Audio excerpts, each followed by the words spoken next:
Hi, welcome back to the Roundtable. I am your host, Steven.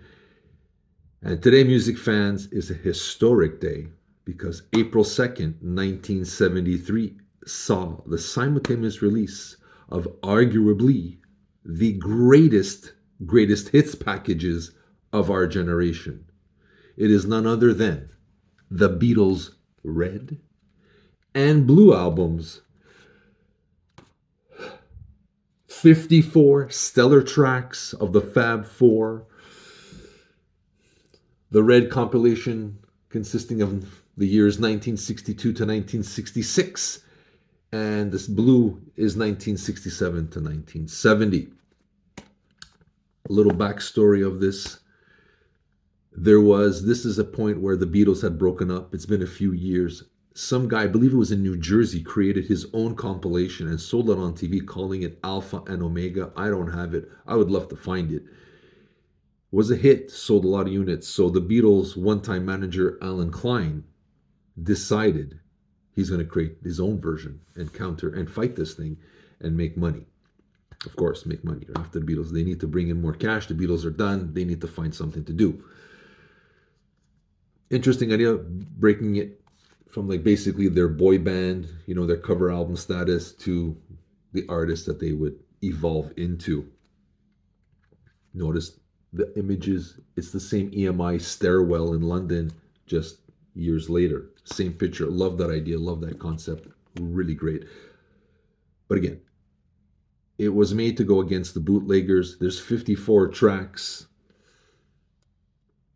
It got criticized for years about omitting George Harrison compositions. Yes, Norwegian Wood is on the Red album, but if you look at it, it's written by Paul McCartney and John Lennon. Where on earth is Taxman? Still to this day, that blows my mind. But as a little kid, picking them up, I didn't realize. And that's the point of this thing. You need to get the easiest songs that are digestible to the public, right?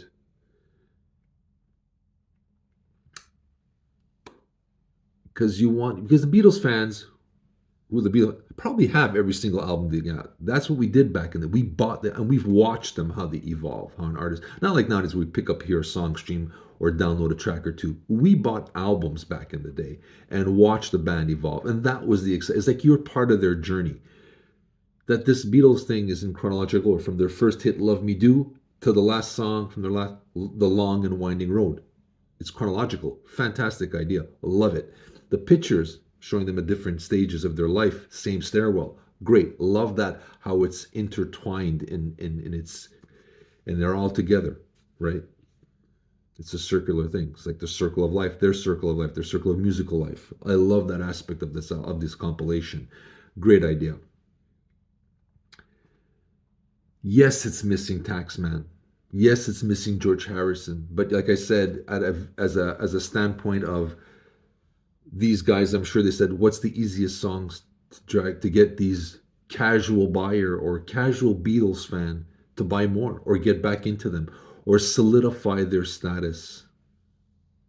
You get the easiest digestible songs available. So that's why some songs are omitted. Now looking it back, I would wish Taxman, when they remastered it, they could have fit it somewhere. Yeah, they could have. But they wanted to keep the integrity of the album, and I respect that. But still, that Taxman is not on there. Something from George Harrison is still not on this package, is a concern. And I understand people for that. But you have to realize that they're trying to sell as many albums as they can. And sell albums they did.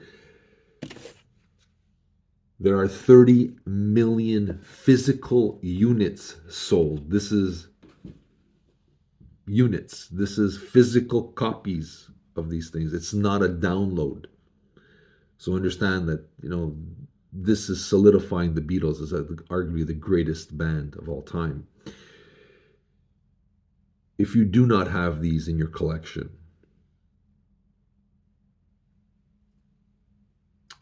I urge you to pick these up. You will not be disappointed. You have 54 stellar tracks. If you can get the remastered editions, like these are, they do say they are remastered. There's the tickets on it that I put on there because I'm a little dork. But that's me. I kept the stickers and I put them on there because I'm so excited. The remastering is impeccable. If anybody knows anything about the Beatles remasters, they were done to perfection. Okay? You can't say anything bad about them. Ever. With that being said, today marks the 50th anniversary release of, again, the arguably the greatest of the greatest hits packages of all times. Of all. I said times. Sorry, that was a St. Leonard slurp. Instead of saying all kinds, all times, you have to be in Montreal to understand that. Greatest hits package of all time. Sorry for that. But I'm a little excited. I saw a review on this today and had to speak about this. These two albums here are the ones, because when I was younger, I didn't get into the Beatles. I was young, I was naive, didn't realize the greatness. Got a little older, picked these up and just went, And ever since then, I go gaga for the Beatles. So, 50th anniversary. If you do not have these and you do by chance collect physical copies every once in a while, these are a must for any music fan.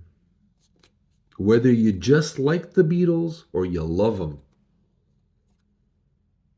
You got 54 tracks on here, but you don't mess with a good thing. And this is one of the good things in history of music. But you let me know. What do you think about these packages? Did this turn you, like it did me, turn me into a Beatles fan for life?